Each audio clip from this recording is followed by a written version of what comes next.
7 ঘন্টা কারফিউ শিথিল করে অফিস আদালত খোলার দ্বিতীয় দিনেও রাজধানী সড়কগুলোতে ছিল যানবাহনের ভিড়।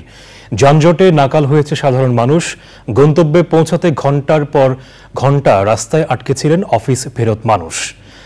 রাজধানীতে স্বাভাবিক ছন্দে ফেরাতে দ্রুত মেট্রো রেল চালুসহ ইন্টারনেট সেবা পুরোপুরি সচল করার দাবি জানিয়েছে নগরবাসী। রোকসানা আমিনের রিপোর্ট। সপ্তাহের শেষ কার্যদিবসে সকাল 10টা থেকে বিকেল 5টা পর্যন্ত 7 ঘন্টা কারফিউ শিথিল করা হয়।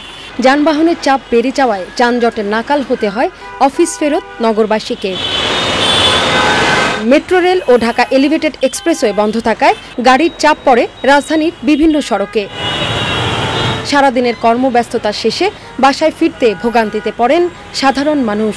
সবাই একটু কাজ কামে যাইতে হয়, ঠিক আছে, কিন্তু যানজটের লেগে তারা মানুষ অস্থির। গুলিস্তান থেকে রওনা দিয়েছি 2টা বাজে, এখন 2-3 ঘন্টা রাস্তায় জ্যাম পড়ে আছি। প্রচুর জ্যাম, খুব ভোগান্তির মধ্যে আমি এখন ভালুকা যাচ্ছি, প্রচুর কষ্ট হচ্ছে।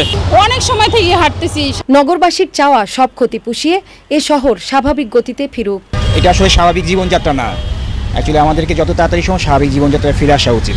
অবশ্যই চাই শহরটা আগের মতো ফিরুক, আর আমাদের মেট্রো আর এলিভেটেড এক্সপ্রেস খুব তাড়াতাড়ি খুলে দিলে আমাদের খুব ভালো হয়। আমাদের খুব ভোগান্তি হয়ে যাচ্ছে। আমরা চাই সবকিছু স্বাভাবিক হয়ে যাক, আমরা আগের মতো থাকতে চাই। কোনো সংখ্যাবোধ করছি না, তবে ইন্টারনেটটা অনেক স্লো এবং এতে আমাদের একটু অসুবিধা তো হচ্ছেই। ইন্টারনেটটা এখনও ওভাবে স্বতঃস্ফূর্তভাবে আগের মতো এখনও হয় নাই, তো এটার কারণে আমরা প্রবলেম ফেস করতেছি।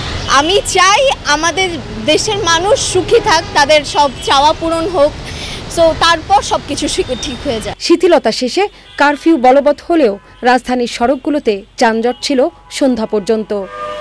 রোকসানা আমিন, চ্যানেল আই, ঢাকা।